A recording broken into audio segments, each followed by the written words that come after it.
Inaapelan ng mga aplikante, ngayong panahon na po ng graduation, marami sa mga kabataang Pilipino ay naghahanap ng trabaho. Ang sitwasyong ito naging inspirasyon sa latest naming eksperimento. Para sa karamihan, tila kalbaryo ang paghahanap ng trabaho. Lalo pat patindi ng patindi ang kompetensya sa mga aplikante dahil marami pa rin sa ating mga kababayan ang walang hanap buhay. Ayon sa survey ng Social Weather Stations noong Setyembre ng nakaraang taon, tinatayang nasa 9.8 million o 22% ng mga Pilipino ang walang trabaho. At mula rito, 2 million ang first time pa lang naghahanap ng trabaho. Sa dami ng mga taong gustong magkaroon ng hanap buhay, mahalaga na maayos ang itsura at pananamit sa pag-a-apply sa trabaho. Siyempre, impressions matter. So, importante na dapat yung unang pagkita sa'yo maganda or at least decente. So, malaking factor siya in work, in job applications. Ang senaryo nito ang inspirasyon sa aming latest experiment. Ang eksena, may dalawa kaming kasabwat na magpapanggap ng mga first-time na aplikante. Ang kanilang drama? Excuse me po, marunong po kayo magpa-necktie? First job interview ko kasi hindi po ako kasi marunong. Ate, good afternoon. Pwedeng humingi ng favor kasi first job interview ko ngayon. Kinakabahan ako. Gusto ko sana presentable ako kaso hindi ko naayos yung kilay ko. Okay lang ba siya? Pwede ba akong humingi ng tulong sa'yo? Ano kaya ang magiging reaksyon ng ating mga kapuso sa Project Necktie at Operation Ayos Kilay Drama? Unang remolyo ang kamera sa kahabaan ng Commonwealth sa Quezon City. Excuse me po, busy ka po ba? Sorry. Ano yun? Pwede po patulong? Marunong ka po mag-necktie? Kasi first job interview ko kasi hindi ako marunong mag-necktie. Hindi ko sure kung marunong ako. Pero try ko. Salamat po kuya. Salamat po! Buwan naman ng good vibes yan! Salamat po ha. Thank you po. Salamat. Sa atin, natural na sa atin mga Pilipino maging matulungin. Kaya first job interview niya, willing akong tumulong. Simple lang naman yung hinihingi niya. Bigay na natin. Naghintay pa ang good news team ng ilang sandali. At maya-maya pa, balik eksena na ang aming kasabwat. Excuse me po, pwede po patulong? First job interview ko kasi medyo... Sobrang formal. Sorry po Formal. Mission accomplished, mga kapuso! Okay lang po. Ano naman kaya ang dahilan ng kanilang pagtulong? Nakita ko na kailangan niya ng tulong dahil siguro dahil empleyado din kami at first job interview niya, kailangan din naman talaga presentable ka. Unang-una, masarap naman tumulong sa ibang tao. Pangalawa, mas masarap tumulong sa taong wala pang experience dahil syempre, magiging part siya ng posibleng success ng taong yun. Inilipat namin ang eksperimento sa Elliptical Road sa Quezon City pa rin. May magmagandang loob pa rin kaya sa ating kasabwat? Excuse me, pwede pa tulong po? Sorry po, hindi po, first job interview ko po, hindi po ako marunong mag-necktie. Thank you po. Hindi nagdalawang isip ang babaeng ito sa pagtulong kay Uriel, ha? May bonus pang words of encouragement. Naku, good luck sa iyo sa work mo. Thank you po. Matanggap Newly ka. graduate po ako eh. Ay, naku, caring-caring mo yan. Sorry Kasi as of now, diba, yun ang mga pinagtatanggap nila. Ang say niya sa pagtulong sa nangangailangan? And then, kahit sino naman, if we need help, diba? So, yun, magbibigay tayo ng tulong as we can, kahit little things lang. Oh, it's okay to help.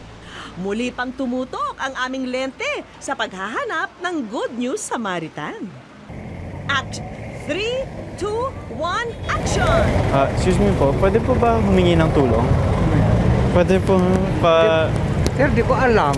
Ay, Di ko alam magtali. Alisa ka na ha? sige po. Salamat. Pero sabi nga nila, kapag gustong tumulong, laging may paraan. At ang good news, naghanap ito ng makatutulong sa ating kasabwat. Sir, hindi ko po alam, sorry First job interview ko po sorry po. Ang lalaking nakaitim, agad tinulungan ng ating kasabwat. First time ko kasi job interview. Saan? Doon lang din po, kasi graduate. Kaka-graduate ko lang po. Salamat po, sir, sa inyong pagmamalasakit. Di kasi ako marunong mag-necktie, kaya naghanap ako ng marunong mag-necktie, kaya tinuro ko yung marunong. Makatulong naman ako sa kanila. Ano naman kaya ang say ng isa pang lalaki sa kanyang pagmamagandang loob? Para maging presentable po during the interview, kasi kung mas mukha ka pong presentable, mas malaki po yung tendency na ma-hire po kayo kung nag-a-apply kayo ng trabaho. Sumunod namang sumabak sa eksena ang aming kasabwat na si April. May tumulong kaya sa kanya? Ate, kasi first job interview ko po today. Magpapatulong po sana kung okay lang po yung itsura ko. Okay naman. Yung kilay ko po kasi hindi ko po alam kung naayos ko ng Hindi. Hindi po. Manipis dito. Okay lang po ba kung pantayin niyo? Kasi po nagmamadali ako kanina umalis ng bahay. Sa akin ka talaga nagpaano Okay lang po, ate. Sa unang subok pa lang, may nagmagandang loob na agad. Mukhang hired agad sa puso ng target ang ating kasabwat, ha? Ganyan din kasi ako nung nag-a-apply noon na baka pangit yung itsura ko, baka di ako matanggap. Kaya tinulungan ko na rin para matanggap siya sa trabaho niya. Inilipat namin ang social experiment sa kahabaan ng Aurora Boulevard. At dito, muling maitetest ang convincing powers ng ating kasabwat. Sa ilang minutong pagdadrama, tila deadma lang ang mga tao sa kanya. Marami namang reasons para hindi rin tumulong. Unang-una, syempre, baka busy sila. Baka masyadong personal yung pagtulong, di ba?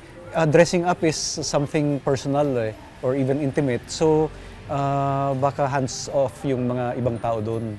Muli pa naming sinubukan ang eksperimento at ang drama ng ating kasabwat, itinodo na. Kasi first job interview ko po ngayon, kailangan ko po sana magpantay ng kilay. Nanginginig po kasi ako. Okay lang po ba? Pakipantay lang. Kasi po first job interview ko po ngayon, kinakabahan po ako. At di nagtagal, tinulungan na rin siya sa pag-aayos ng kilay. Salamat po sa inyong pagmamalasakit. Kasi talaga napansin ko, walang kulay yung isa. Kung mag-a-apply naman siya, magmumukha siyang tinulungan ko na rin siya i-drawing yung kilay niya para mapantay sa kabila. Inayos ko na rin yung kabila para pantay na pantay silang dalawa. Naawa ako kasi siyempre kahit sino, pag may humingi ng tulong sa'yo, tutulungan mo. Sa huling pagkakataon, muling gumiling ang Good News Camera. Kasi may first job interview ako ngayon. Hindi ko lang mapantay yung kilay ko kasi nanginginig ako. Okay lang ba? Tensya na ate, Kinakabahan kasi ako. Aba, at tinulungan din ng babae ang ating kasabwat sa paglalagay ng kilay. Saludo po ang good news sa inyo. Oo, kasi dumaan din naman ako sa pag-apply. So, kailangan maging presentable. Nakakabahan na siya na kailangan niya ayusin yung kilay niya.